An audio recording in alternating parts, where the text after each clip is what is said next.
Always James Corbett of CorbettReport.com, and you are tuned into Questions for Corbett, that monthly series where you send in the questions and I answer them.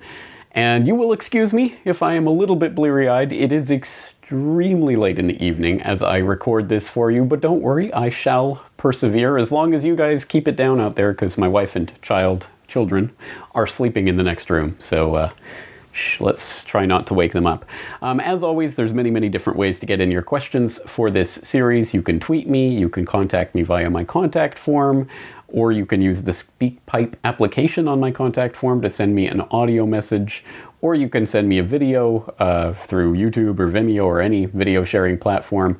Lots of different ways to get your questions in for this series, but as always, members of the Corbett Report are prioritized, and you can leave your questions directly in the post on CorbettReport.com for this edition of Questions for Corbett. And as always, we'll start by going back into the conversation from last edition of QFC, where we had a lively discussion in all of the different things that were touched on in that episode, including some of the questions I had for you guys out there. A lot of discussion about good introductory resources for people encountering the financial fraud in the monetary system and the Federal Reserve. And so lots of good discussion in there. Thank you all for all of that. And discussion on other matters as well, like kudzu. It's great because we can eat it and things like that. So I do appreciate all that discussion, and there were a few questions in there from the listeners, so I'll address the ones that I think I'm able to.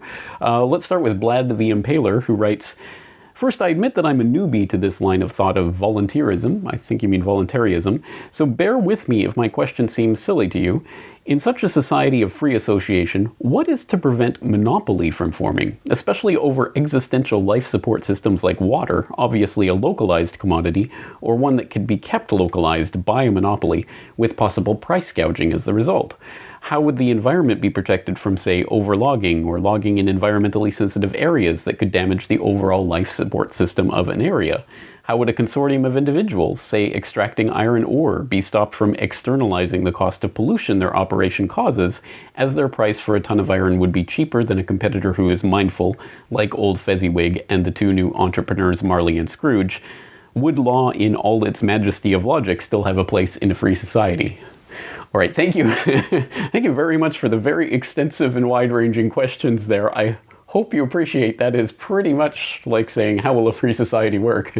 Lay it out point by point. There's a lot in there, and each one of those points could be not just a podcast, but a series of podcasts unto itself. So you'll forgive me if my answer here has to be necessarily a bit brief, but I think generally speaking, you raise extremely important points, and one of the important points to talk about in regards to a free society, voluntarist society, would be to say that it is not a panacea. It will not solve all human problems.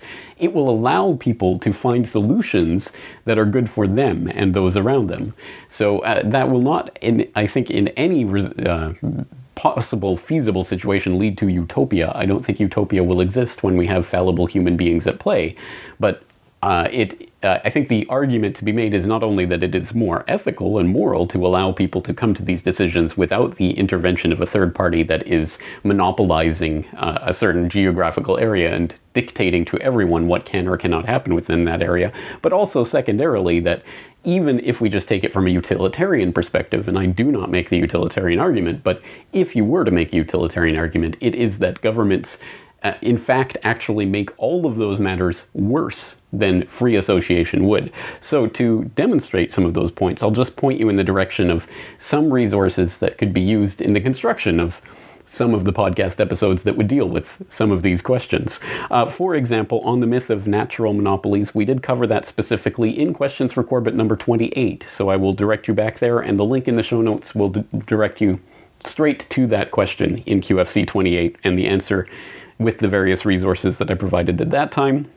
I will also send you to the Tom Woods podcast, episode 690, on government, the market, and environmental protection, where he interviews Ryan M. Yonk about a book that he co-authored called Nature Unbound: Bureaucracy versus the Environment, a very interesting study of how bureaucracy and government actually invariably makes these matters worse in various different ways. So a lot to explore there, and as I say, that could be a complete episode into itself. The myth of externalities and the public good is another point that you raise there.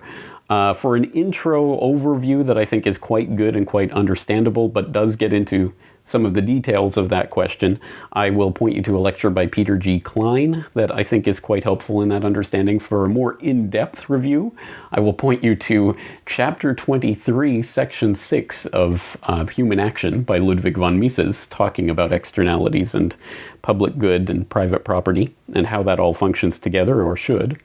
For a very academic treatment of one specific subset of this question or problem, I'll point you to an academic paper on the question of Pareto optimality. So if you want to know more about Pareto optimality, or if you do and you want to know how a free marketeer would argue for that, against the status quo on that, I'll point you to that. Those are just some of the resources, again, that you could use to come to an understanding of that in a free market sense. And then finally, on the myth of law, or lawless anarchism, a simple explanation that I'll point you to is a very simple article called What Anarchy Is Not by Larkin Rose, that also has some illustrative videos by various people in there that I think are helpful in coming to a good understanding of the fact that anarchy does not imply lawlessness. It implies no rulers, but not no rules. And there is a difference, and it is not a semantic thing. It is not a trick to say that. There is a real ideology behind that, and that's what we have to try to drive at understanding. So I think that article is a good entree into that. But for a more scholarly treatment, former Corbett Report guest Gary Chartier, you might remember from interview 589, so it's a few years ago now, but he has a book on Anarchy and Legal Order, Law and Politics for a Stateless Society, which is a quite academic and in-depth exploration of those issues. So I'll point you to all of those resources. Again, the links to each and every one of those things will be in the show notes for this. Again, there's so much to talk about with each and every one of these points that it's something we'll be circling back to again and again and again and again and again, I'm sure, for, well, probably the rest of the Corbett Report's history. All right. Let's move on to the next point in the questions and comments from the last edition of this series from Corbett Report members. We have Corbett Report member Rob32367 writing, I was watching The World According to Seymour Hersh and his explanation about the killing of Osama bin Laden. Do we give much credence to his version that we did actually kill OBL when Osama and co. say we did, but that they really screwed up how they delivered the story? That he was basically our prisoner in Abbottabad and they decided one day to take him out? I am continuing to look into it, but would appreciate other people's views on this. Thank you for the question. I will provide my own views. In case you missed it, at the time I did write an editorial about this called Limited Hangout, Why the Osama Story is Being Resurrected Now, which points to some of the geopolitical, I think, machinations behind that particular story being brought up in that particular way at that particular time. But on the broader point, yes, I do think it is a limited hangout. Whether or not Seymour Hersh necessarily is aware of that, but certainly he is one of these journalists who does the pay for play with access to government officials who will be his sources on these stories. And I don't mean pay for play in monetary sense. I mean that he obviously provides a certain release valve for certain information to get out to the public. And I think he's used by his sources more than he uses his sources, if you know what I mean. So I don't know if he's even a willing or witting participant in these deceptions, but I think he can easily be manipulated into them. For more discussion on that, I'll point you to a Boiling Frogs post roundtable that I was not a part of, but I think is worth watching, on the timing and orchestration of Seymour Hersh's bin Laden kill. So those links will be in the show notes for you to check out in more detail. Thank you for the question. Let's move on to Not This Little Frog, who writes, what are we to make of the recent article, U.S. NATO-Turkey invasion of northern Syria, CIA failed Turkey coup lays groundwork for broader Middle East war, by Michel Chossudovsky, in light of the recent interview, number 1202 for those keeping track, between James Sibel and Spiro, where we were talking about the Turkey and its position in NATO and whether it was going to withdraw and all of that. Again, in case you haven't seen it, I will point you to interview 1205, which was a few interviews later and after this comment was left, or maybe around the time of this comment anyway, in which Sibel and Spiro and I reconvened, had another roundtable about the events that had played out with Turkey and the invasion of Syria, responding, for example, to Michel Chossudovsky's article. So a lot more fleshing out there, more than I can do justice to by talking about in this context. And then finally, from the Corbett Report members last month, we had this question from Teresa. How does it benefit the powers of the chessboard to create situations that result in mass migrations of persons from their home country into Europe, the US, and other countries? What am I missing in order to understand how that benefits those in power? Thank you for the question, Teresa. I think the question is, those in power, I mean, we're not just talking about the political puppets at this point, we're talking about the real string pullers and what is their real objective. And I think destabilization of the nation-state system as we've known it is part of their ultimate objective of creating a new world order from the pieces, the ashes of the old system. So I think there's that element to it, and we've talked, I believe in the last episode, about the clash of civilizations and how that works into the next stage in terms of a climbing up the rungs of the ladder towards global identity. Well, we have to have broader and broader identity baskets that we place ourselves into.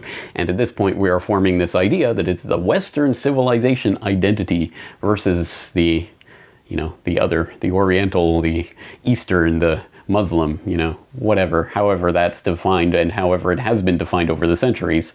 It's the same old identity politics, and it's part of creating these collectives in order to get the collectives to clash, create massive problems for everyone so that people will beg for a solution. Oh, please, global government, won't you come in? That's the broad outlines of the answer to that. For more in-depth, at the time that I record this QFC, I don't know when this is going to be released, but at the time I'm recording it, we haven't yet recorded, but we are about to record a Newsbud roundtable on this question in particular about the migration crisis and what this is really about and the powers behind it. So stay tuned for more in depth on that. All right, let's open up the mailbag, and we're going to go to an email from Stephen, who wrote, in the YouTube video, Modern Money and Public Purpose 1, The Historical Evolution of Money and Debt, Michael Hudson talks about the reason behind the transfer of technology from the USA to China. If this adds or retracts from your thesis, I think he's referring to my episode on China and the New World Order and various articles I've written around that theme. If this adds or retracts from your thesis, it would be good to hear about it in Questions for Corbett. The Chinese also seem to me to be irrational and are part of the problem in the sense that their dollar accumulation was overwhelmingly, it seems to me, based upon our trade deficit. The consequence of, which they chose instead of raising the standard of living of their own population. It seems to me the triumph of their private sector that expanded exports and kept wages down in order to do so. So it seems to me that was an irrational choice on the Chinese part to accumulate these surpluses in a country that really could use them for increasing the standard of living. They had national security concerns for this. They needed to build up enough money so America could never destroy them like it had destroyed Russia and Korea and the other countries in the Asia crisis of 1997, 1996.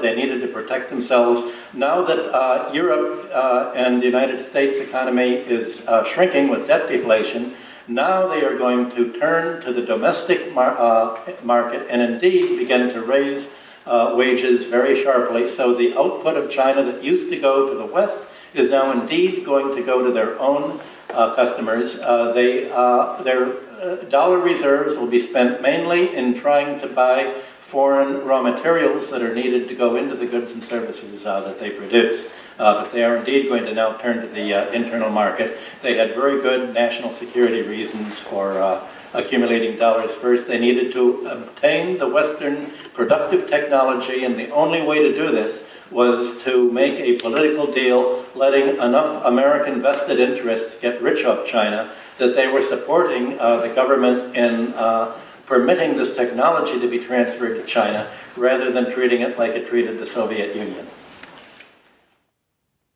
All right, first, well, somewhat tangentially, let me just object to the way that Michael Hudson seems to slip in a very status quo and very mainstream reading of the Cold War narrative into that picture that he's painting, because it seems ludicrous to me to think that the Soviet Union was anything other than a paper tiger that was purposefully built up by the West, quote unquote, that amorphous term. But clearly the Lend-Lease programs and technology transfers were absolutely essential to the survival of the Soviet Union. The West absolutely kept it going. So that is somewhat tangential to the point being made here, but it is analogous. Again, I think that is what is happening with China. So on that note, of course, you can see the pioneering work of Anthony Sutton, but I'll throw in it's even mainstream accepted history at this point that the Lend-Lease programs and other forms of aid were absolutely essential to the continuing survival of the Soviet Union when they were the big menace and it was the big Cold War and they were at each other's throats. No, the Soviet Union was built up through Western technology and finance. But more to the point, I think he is correct to point out that the dollar accumulation that has been a result of the, let's speak plainly, the whoring out of China as a manufacturing base to build the export-based economy in the neo-colonialization of China for Western quote-unquote business interests, absolutely correct. That had to happen. Within the logic of the system as it exists. That's the way to build up an economy, and it's exactly what Japan did, it's exactly what Korea did. I mean, even just looking in East Asia, that's the path to prosperity for all of these countries that are now enjoying the benefits of that prosperity, quote unquote. So that's obviously what China has done. So I think he's right to point out that that was a necessary step. And now they are trying to turn into a more domestically based economy. Not having much success at all with that yet, but hey, I understand the logic of that. I guess my fundamental difference is in the suggestion that this act was all an act to just buy into the system, but then they're going to stab the business interests that put them there in the back, and then now they're going to be all about Chinese, national pride or whatever.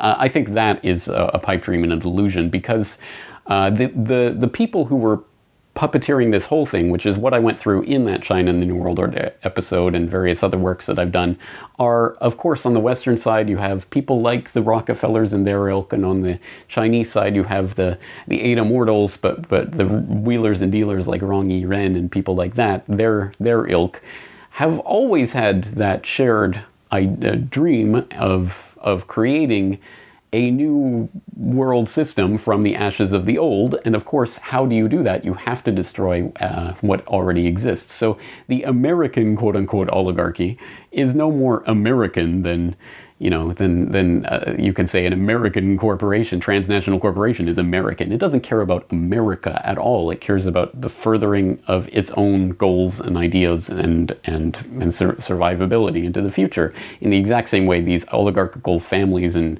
institutions, again, do not care about nation states. It's the same in China. It's the same in America. So I think it's just the wrong way to frame the entire thing. Now, having said that, I mean, the idea here, here's what gives the lie to this narrative, is that every one of these counter institutions that the Russians and the Chinese and the BRICS are throwing out there, that are going to be the saviors of the world from this, dastardly American empire, which is a dastardly American empire, there's no doubt about that. But these saviors that are coming along are not saviors at all. They are intimately involved.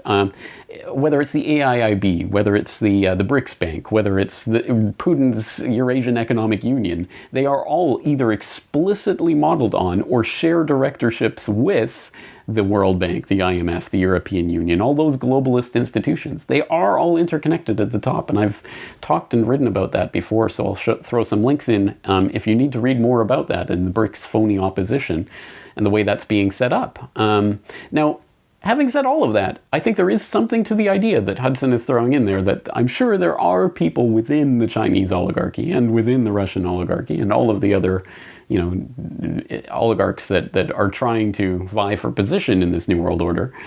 There is something to the idea that I'm sure some of them do think they're going to be able to stab the others in the back and they're going to, come out on top. I think it's very naive. I think that the powers that shouldn't be, that have dominated the Western world and thus the world economy for the last century at least, are going to be the same ones at the top of the scrap heap. Eventually they factor in a bit of backstabbing, treachery attempts by these upstarts, I'm sure, into their plans. They're not stupid. There are many things, but they are not stupid or naive. So I doubt that's going to have much of an effect. And as I say, I think the majority of the oligarchy on both sides, if this is a two-sided coin, on both sides share much of the same goals. And of course, it's always about jockeying for position in that new global governmental system. But the Chinese are working for it. It is documentable on the record, as I just wrote about with the SDR World Order. The People's Bank of China governor and various people in the Chinese oligarchy have been on record since 2009 arguing explicitly for the SDR to become the world reserve currency, administered, of course, by the International Monetary Fund, who are going to be the stewards to, steward over the world economy, right? That can be trusted. And of course, completely unaccountable in any even token remote democratic sense. So it just gets to the point where, what on earth are we expecting to come from this saviors on the other side of this phony conflict? It's in every single way I can think of, it's a scam. But hey, I'm sure that the Hudsons and Engdahls and other people out there who really seem to think that the Chinese and the Russians are looking out for their own national interests, I would love nothing more than for them to be right and me to be wrong about all of this. I would love to be wrong, and I hope I am proven wrong, and that there really are pockets of genuine resistance that genuinely are against the idea of global government and everything. I just don't think that's the case, but hey, time will tell. And some will be proven right, others will be proven wrong. All right, we'll leave that there. Obviously a lot more to talk about, but let's move on to the next question. This one, an email from Pat, who writes, when you point out bin Laden as a CIA asset, this begs the questions. As a devout Muslim and knowingly a CIA asset, surely he would have known they were only using him to harm and weaken the USSR, the US being the main supporters and funders of Israel, the bitter enemy of Muslims. The same situation applies to today's ISIS leaders. All right, yes, okay. Well, there are several ways to handle a seeming conundrum like that. One of which is, I think, a fairly mainstream, to the extent that it is mainstream history, that obviously bin Laden was part of the Arab Afghans that were receiving some of the funding and support indirectly, of course, through the Pakistani ISI, from the CIA. There is some acknowledgement of that in mainstream history. It's of course not played up, but it's not exactly total conspiracy theory realm. But within that narrative, of course, they're saying, well, of course, the immediate threat was the Soviet Union, and they had to get them out of Afghanistan. And then bin Laden turned his attention to what was happening in Saudi Arabia, and of course, when the US troops arrived there, and the US became the Great Satan, and all of that. That's part of the actual mainstream narrative. Or at least the not completely out there narrative. But having said that, I think from the real conspiratorial view of this, the question is, to what extent, to what extent was bin Laden the real mastermind of a real network, in the sense that they want us to think of Al-Qaeda as a network of an organization in some sense, with operatives who were working for Al-Qaeda. I think I've certainly talked about this before, others have as well, that Al-Qaeda, as we were asked to believe in it, was a construction in a New York courtroom in 2000 in the trial, where they tried to make Osama bin Laden into the leader of an organization that they could then put him on trial for being the leader of in RICO filings. So basically to make him like a mob don, where you can go after him legally for things that his subordinates do. that, of course, that's the way they try to go after mafia figures. That's the type of organization they tried to paint the picture of with Al-Qaeda. To some extent, maybe that became a self-fulfilling prophecy after 9/11 and after what was essentially an advertisement campaign for the idea of Al-Qaeda as a brand. And then you have anyone who, I mean, including genuine Muslim crazies and all sorts of others, mercenaries and whatever, seeing, oh, this is where the money is, this is where the funding is, this is where the action is, we'll call ourselves Al-Qaeda, we'll swear allegiance to Osama, whatever. So to a certain extent, maybe after 9/11 that became a thing, but before 9/11 there was no organization in that sense.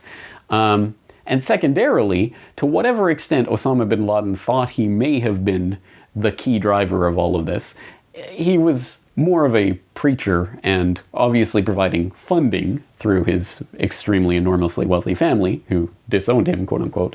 More on that in my last word on Osama bin Laden. But to whatever extent he thought that he may have been a director of some sort of organization and had power, he was a puppet who was being steered by real powers who were under him, quote unquote. And I point to Ayman al-Zawahiri.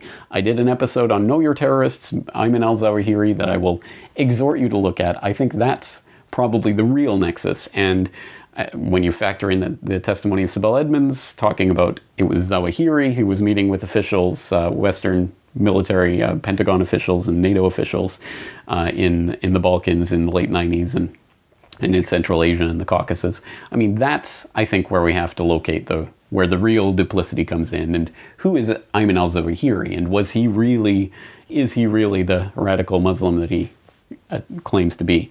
Of course, all of this also, again, is more complicated by the fact that Osama bin Laden probably did die before 2011, probably as early as 2001. I'm not 100% set on that, but it's certainly plausible to me that Osama bin Laden died years earlier than we thought. So to what extent was he involved in any of the post 9/11 Al-Qaeda, branding and propaganda and all of that? An open question. All right. Well, I think we'll close the book on that question for now. Let's go to a video question that I received from Dan in Chicago. I'm recording this question from Detroit, Michigan. But I recently took a train to Chicago and I found this on the subway, the Blue Line. And I thought, well, that's weird. And then I wondered, who's behind this campaign? It's got its own hashtag, for crying out loud. So I took a photo of it. Coincidentally, I was with a friend from Brazil, and I was going to the Brazilian consulate because I'm planning on moving there. Now, the next day, outside of the Airbnb I was staying at, because I'm into the share economy, there was this picture. And I thought, this has got some serious money behind it. So I wondered if you knew anything about this campaign to stop Zika, or whatever it is, hashtag stop Zika. Yeah, if you could look into that, or if you know anybody that knows anything, I really appreciate it. And I understand you follow the money, right? So follow the money. Who's behind this, and how much money are they going to make? Thank you. Thank you very much for the question, Dan. And for the benefit of the audio listeners to the audio version of this podcast, you can always, of course, check out the video at my website or on YouTube. But the video is showing pictures of this hashtag Stop Zika campaign that Dan was finding around Chicago and was wondering, where is the funding for this all coming from? Well, there is a prosaic explanation for this and a unsurprising explanation. There are also some interesting connections here, so let's unpack some of this. First of all, with regard to Illinois itself, it did receive a $500,000 federal grant to fight the Zika virus. I'll put the link in the show notes, as a kind of stopgap until there was an official federal Stop Zika, Anti-Zika program and funding in place.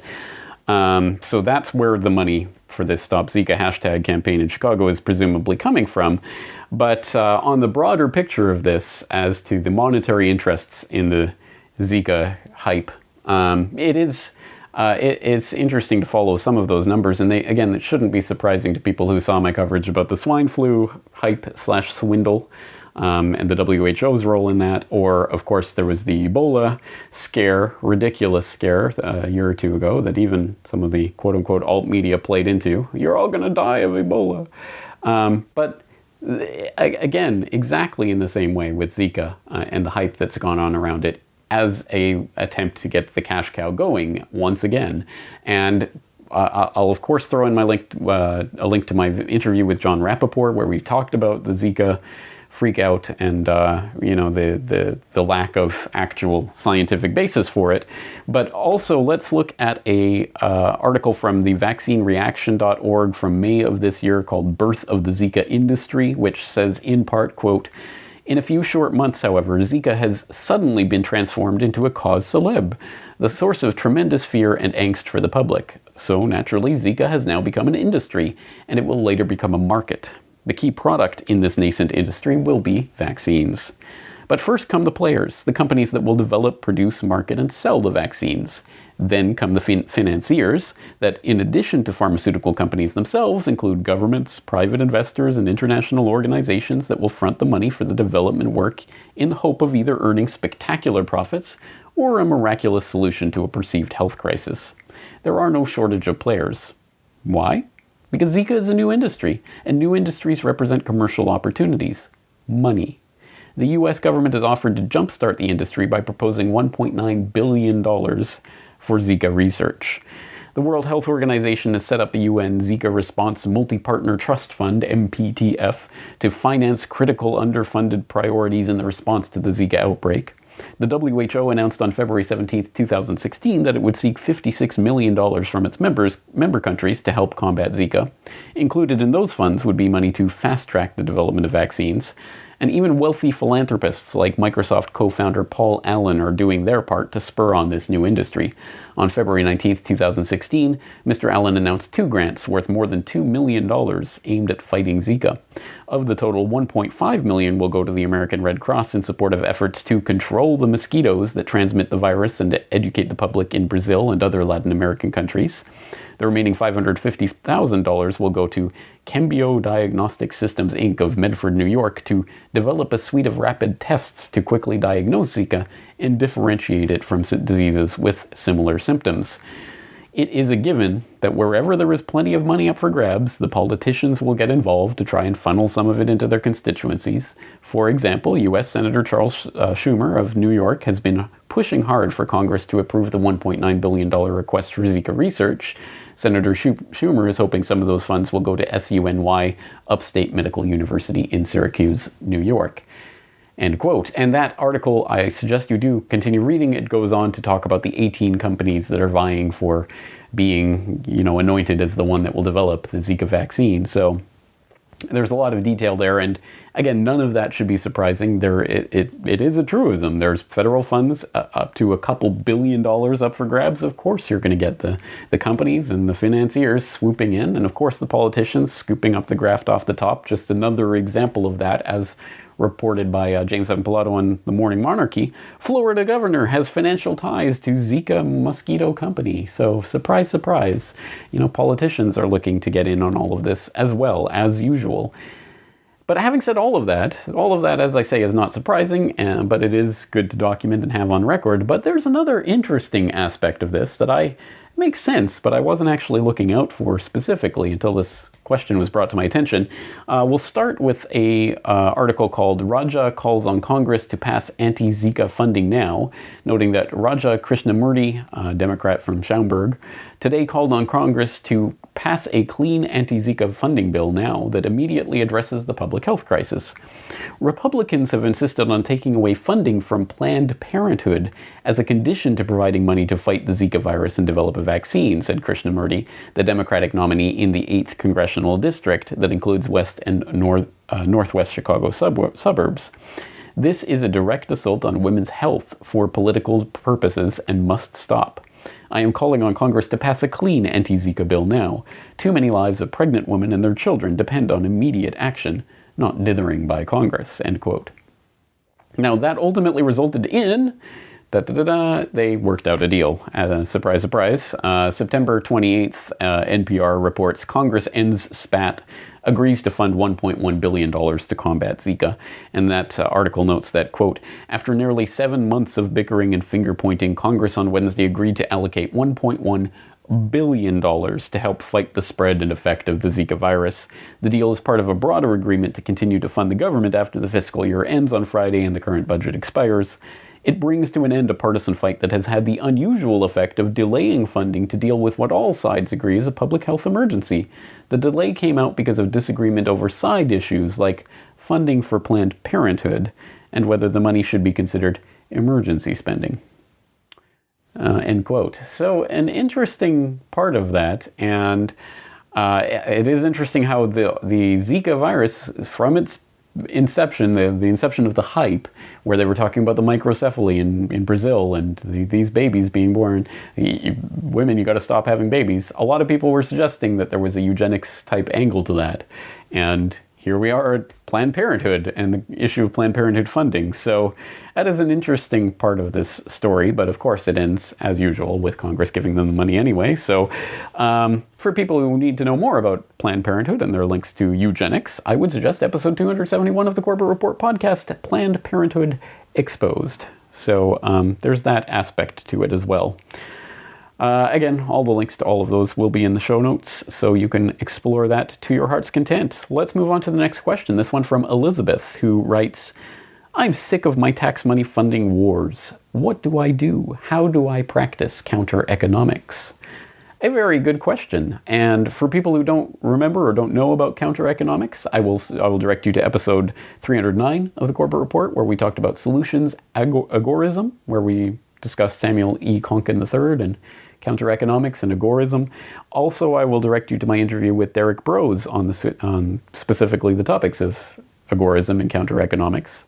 So there's that basis, but if you are interested in counter-economics and want to know how you can participate in it and withdraw your support for the U.S. war machine or wherever you happen to be living by withdrawing your taxes to the extent possible, there are lots of different ideas, and I'll just point you to an article that I wrote a couple of months ago called Dear Government, Deliver Us from Freedom, which starts by saying, freedom, terrible, terrible freedom.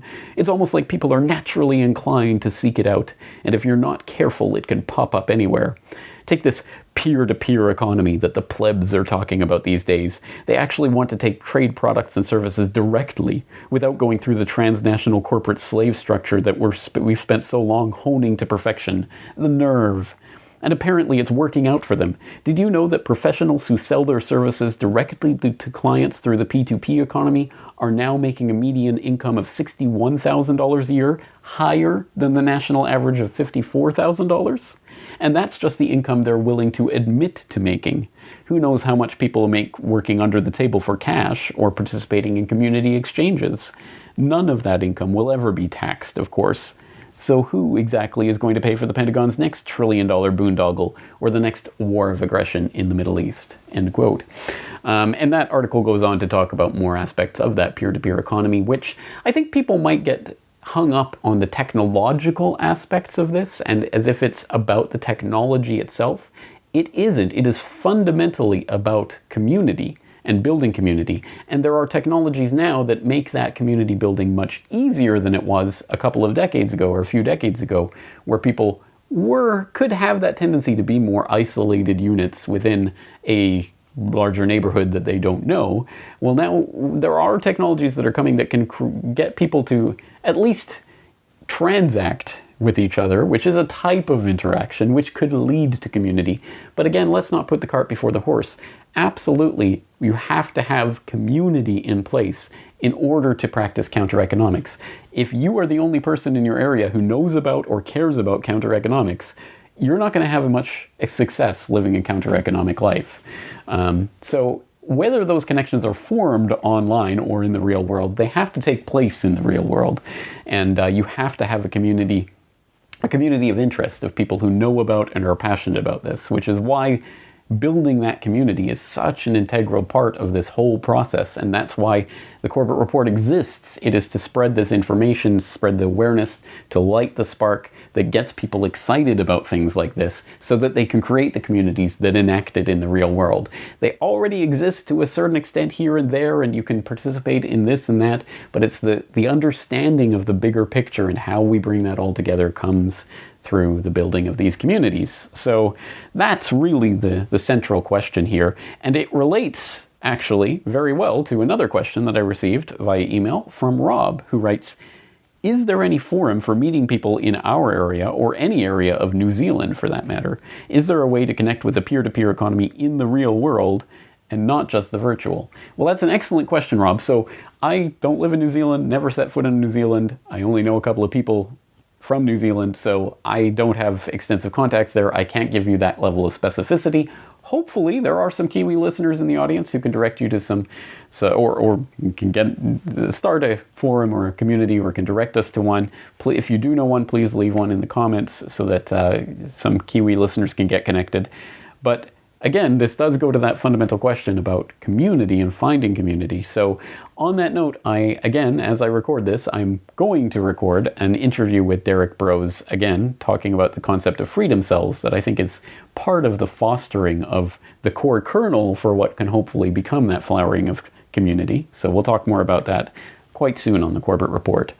And again, if there are any listeners in New Zealand who know of any good resources for people who are looking for that type of community, please do let us know. All right, let's move along to the next question. This one's coming in from the SpeakPipe application. It is an audio question from the listener Daryl. I need some information, maybe on a letter or paper or something like that, or a flyer to hand out to people, to just give them some information about the U.S., U.S. government, a rundown, because a lot of people don't know, and they need to be enlightened, and maybe they'll join the bandwagon. Get back to me as soon as possible. Thank you. Thank you for the question, Daryl. It's a good question. It's an important one. It is good, again, if you're community building, to have physical things that you can take out and show people in the real world.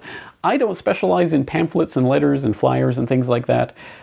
So again, if there are people out in the audience who have resources like that or can direct us to one, please do. Put them in the show notes. Put them in the comments, I should say. But I do have one particular resource that I created for the Federal Reserve documentary, Century of Enslavement, corbettreport.com/Federal Reserve, all one word. Just type that into your browser. You will get to the Century of Enslavement page of Corbett Report, where it has the documentary on YouTube, it has the downloadable links for the MP3 and the MP4, it has the complete hyperlink transcript of the entire documentary. I hope people appreciate what a resource that is. And also, it has a information flyer that you can print off in color or in black and white, and it just has some bullet points about the Federal Reserve, just some did you knows to get people interested, and then a link to the Federal Reserve documentary. So that might be one way if you're interested in spreading awareness about the Federal Reserve or about the monetary system and that level of the matrix. That's a resource that I have on corbettreport.com. But again, if people know of other good resources for people to hand out, let us know. Let's move on to the next question. This one coming in from JK, who writes, can you share some of your best research tools? For instance, I go to the National Security Archive at the George Washington University. Do you have any to share? Thank you for the question. It's a good question. There are some sites that I guess I'll plug here. Thank you for giving me the opportunity to give a big shout out to History Commons, specifically their September 11th timeline. Absolutely invaluable for 9/11 researchers. I cannot stress how incredible a resource the History Commons 9/11 timeline is for people interested in 9/11. It is so important for so much of the research that I do, that the way that it's laid out, you can search by person, you can search by event, you can search by date or time, you can search in all sorts of different ways, and you can find connected resources all about one entity or one individual or one event. And most importantly, it has the source links to all of the source information that it condenses down there. It's such a good resource. So I hope you'll check it out if you haven't before. I'll put the link in the show notes, obviously.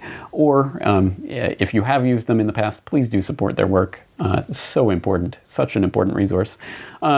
Other sites, I mean, I don't think I'm breaking any new ground here. I wish I had some secret, site that had all the research in one place, but I don't think such a site exists. But archive.org, it's not a big secret, but it is a very valuable resource.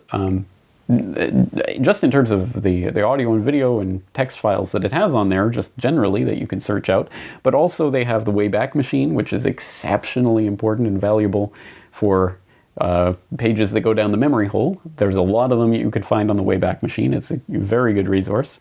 They have the TV News Archive, which is it's a wonderful tool that I don't even use enough, but it is a good tool to have out there where you can search through the closed captioning for any term or person or whatever, through any news coverage going back, I don't know, I think it must be 3 or 4 or 5 years now. I don't even know how much they have now. But really, any of the major channels in the US anyway, CNN or C-SPAN or NBC or whatever, you can search and you find the video of...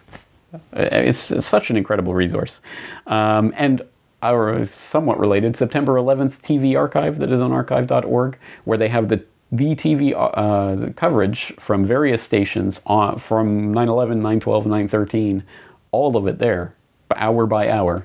Again, an extremely important resource there. So those are some great resources. Also on archive.org, there's a collection called the National Security Internet Archive, aka the Citizen Intelligence Agency, which says the files were collected from That One Archive, Muckrock, NARA, the National Security Archive at GWU, Hood College, the Black Vault, the Government Attic, Paperless Archives, Ernie Lazar, the International Center for 9/11 Studies, as well as various other historians, collectors, and activists.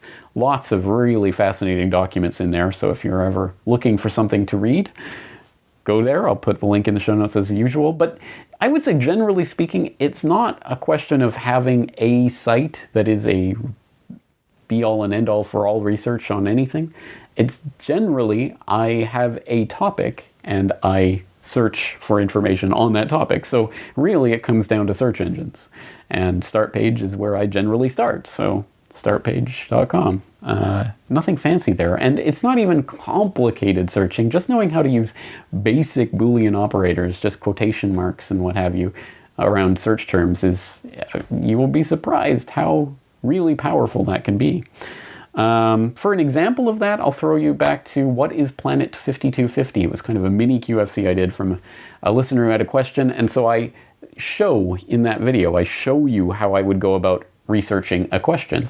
And you can see step by step how I go through Startpage and how that process works. And on the as a somewhat related, I had an episode of Corbett Report Radio called Documents for Your Info Arsenal, talking about various documents that everyone should download and have in their back pocket because they're interesting documents. And you could add millions more, I'm sure, to that list, but those were just some of the ones that came to me at that time. So there you go. Those are some resources that I'll throw you to. Thank you for the question. Here we have a question in from Joe, who writes, should I give my kids the red pill? I don't want to stifle the exuberance and optimism that my kids have. I don't want to take away their happiness. I really don't want to see them end up like me, twisted, bitter, cynical, skeptical, and paranoid. I'm not sure what to do here. I know that my kids will never be able to fight against the evil that truly does exist and make the world a better place if they don't take the pill and actually be able to see the things that they will need to fight against. But as Morpheus said, after this, there's no turning back. After you take the red pill, there is no way to unsee the Matrix. So, are you going to give your kids the red pill? Are you going to burden your children with the knowledge of the dark side? And thank you for the question, Joe. It is a very good question, and I'm sure it is one that parents think about and struggle with. For myself, it is not something that I struggle with, because my counter question would be, what is the alternative? Are you going to lie to your children their entire lives just so that they feel happy because, it's easier to live in a lie? That's horrific. I would never do that. I don't plan on lying to my children to make the world seem like a happy, wonderful place. That's just goes against everything that I believe in morally as a parent in every way. So no, I'm not going to lie to them. Now, again, the question is, how do you present the red pill to them? And that's the real question about this, I think, because obviously I'm not sitting there with my 3.5-year-old son talking about, no, 9/11 was a false flag event orchestrated by elements. I mean, obviously, I'm not having those levels of conversations. There's age-appropriate materials that you converse with your children about. And also, the other part of this that I do think about quite explicitly is that I never want to to tell my children conclusions. So this is how the world is, this is how it works, and this is who's in charge, and this is what's behind it all. Because I have the truth, and let me just download it into your head. I never want it to be about that. It has to be about them learning and understanding and discovering this for themselves. They have to be a part of that process. So I never want to just give conclusions to my children and make them memorize them by rote. I want to, but I'm certainly not going to lie to them, but I will allow them to develop and through their natural curiosity, and I will give them factual information about that will hopefully lead them to valid conclusions. But I don't want to be an authority on high handing them conclusions ready-made and a worldview, all set for them. That's for them to come to. And every person takes this information in different ways. Every person understands it in different ways. Everyone puts it into their own context that's part of their personality. And again, that can't be dictated. I mean, you talk about being bitter and cynical and skeptical and paranoid, and I don't think of myself in any of those terms. I think of myself as realistic about, and hopefully not naive, but I certainly don't think of myself as a bitter, skeptical, twisted person who's wallowing in hatred or, self-pity or anything of that sort. So again, it's a question of how individuals will interpret this, and you can't prejudge that with your children. Now, again, I'm not a person on high who's saying I'm the best parent in the universe and I know everything about everything. I mean, it is going to be interesting, and I'm sure a struggle. How do you present this information, in what context, and how do you get children interested in learning about the world and how it really works for themselves without just giving it to them? I mean, that's an ongoing process, and my oldest boy is 3.5, my daughter's half, so I obviously haven't encountered that yet, so it'll be a learning process, but hopefully there will be more time to talk about that in the future. Let's go to the last audio question of the day. We have an audio question in from Sam. As a libertarian and I guess an ANCAP, although I'm really kind of a blend of everything. My question to you is, being a person who thinks that changing the system from within is worth the effort, and looking at being a voluntarist as something that I actually practice pretty practically most of the time, is it easier for you living in Japan, in a place that is, that isn't your home country and doesn't have the temptations or the trappings of familiarity to lure you into the system? Is it easier for you to be a voluntarist in Japan? Or could you do it anywhere, anytime, any place? And I'm suspecting you probably could, but was it easier for you to become a voluntarist if you were living in Japan as opposed to living in Canada or in another country? All right. Hey, listen, as always, I find your stuff some of the most compelling on the internet, and highly recommend it to anyone who has an open mind and is interested in learning more about the world around them. Thanks for what you do. Look forward to being able to boost my contribution to your show in the near future. And as always, I stay tuned to the Corbett Report. Thank you, James. Thank you for that question, Sam. That is a genuinely interesting question, and I don't believe I've ever been asked it before, and I've never even really put a lot of thought into it before. So, if the question is it easier to be a voluntarist in a foreign country, like for me here in Japan? I guess there are a couple of ways we can answer that question. One of them is a very practical sense. I am not legally entitled to vote in Japan, so from that perspective, I'm a voluntarist by default. I can't participate in the political system, even if I wanted to. But on a deeper level, on a more subtle level, There is, I suppose, having an outsider perspective, especially from, I mean, not moving from Canada to the US or something like that, but moving to a completely different political landscape with a completely foreign culture, does give you an outside perspective on the political process. And I mean, maybe there is something to seeing the political process from a distance like that, from in a detached way like that, that helps you to understand that all the political process is, the only thing that it is a tool of social control to get people to comply with the ruling oligarchs, the oligarchy itself. And in the Western political context, that broadly translates into democracy. We vote in people who will speak for us and basically are, negotiate a better deal with the oligarchs.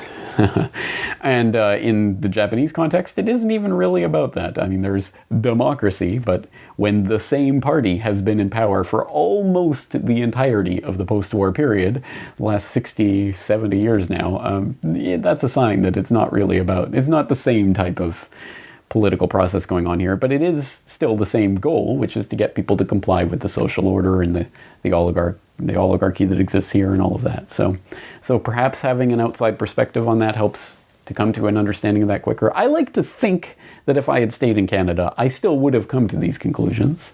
Unfortunately, there's no way to experience or run tests, counterfactual tests about your life. So I don't have any way of knowing that or proving it, but I think I would arrive at that, because I think it is a logical process that one eventually arrives at anti-statism.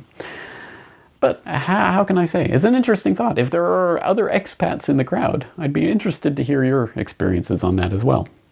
And speaking of throwing the microphone over to you guys, there are, as always, at the end of this edition of Questions for Corbett, some questions for you that I'm going to throw over at you guys, because I think you guys will probably have some interesting answers to these questions. One of them is from the previous edition of QFC. In the comments section, we had this question in from Dan Ultra. One thing I feel would be really important or helpful for getting off the grid would be generating our own source of electricity. Do you ever plan to address this idea, or have you already done so? Thank you for the question. I believe we may have tangentially touched on the idea of a decentralized power grid with Arthur Gunderson in an interview that I did with him years ago. But no, I haven't really covered it in depth. We talked about thorium power and things like that, but not in depth. And I completely agree. Absolutely, 100% agree. The question of energy production is really the fundamental underlying one for creation of civilization. So if we do want to create an alternative civilization, or at least some way of surviving outside of the system as it exists, yes, energy production will be one of the absolute keys. So what are your guys' thoughts on that question? I know there's a lot of different ideas out there, and a lot of people very strongly believe this or that about free energy and things like that. I'm interested to see what links you have and what sources that you guys use for that. So I'm turning the question over to you guys. Another one is an email I got from Ben, who asks, in educating my cousin from Germany, I'm struggling to find any good alternative information and news sites such as yours in German. Do you have or know of someone who can suggest some site? So thank you again for the question, and I will turn it over to any Germans in the crowd, any German speakers, any people with contacts in Germany. What are some good German alternative news and information sites? And then the final question for you is in from Corbett Report member Shaq, who sent an email asking, I woke up to what's happening around the world with 9/11. I was wondering what topic caught the attention of others that made them wake up from slumber to reality and got them going. Would love to see a poll on your website and maybe a few other alternative mediums on this. Wonder what the statistics would tell us about this. Thank you very much for the question, Shaq. It is an interesting question, because I've certainly had it many times, and people who have listened to my podcast have probably heard it many times about my waking up and 9/11 and the money masters and finance and all of that, and how I ultimately arrived at where I'm at.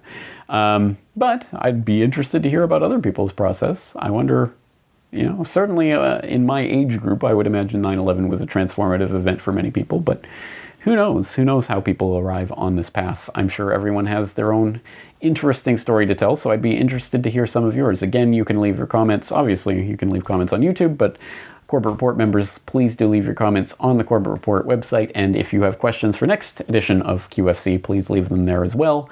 I'm looking forward to answering your questions again next month, I hope, November. And on that note, this is James Corbett of CorbettReport.com, wrapping things up for another edition of QFC, thanking you for your participation and looking forward to talking to you again real soon. The Corbett Report is brought to you by the Corbett Report subscriber, a weekly newsletter featuring James Corbett's International Forecaster editorial, recommended reading and viewing, discounts on Corbett Report DVDs, and once a month, a subscriber-only video.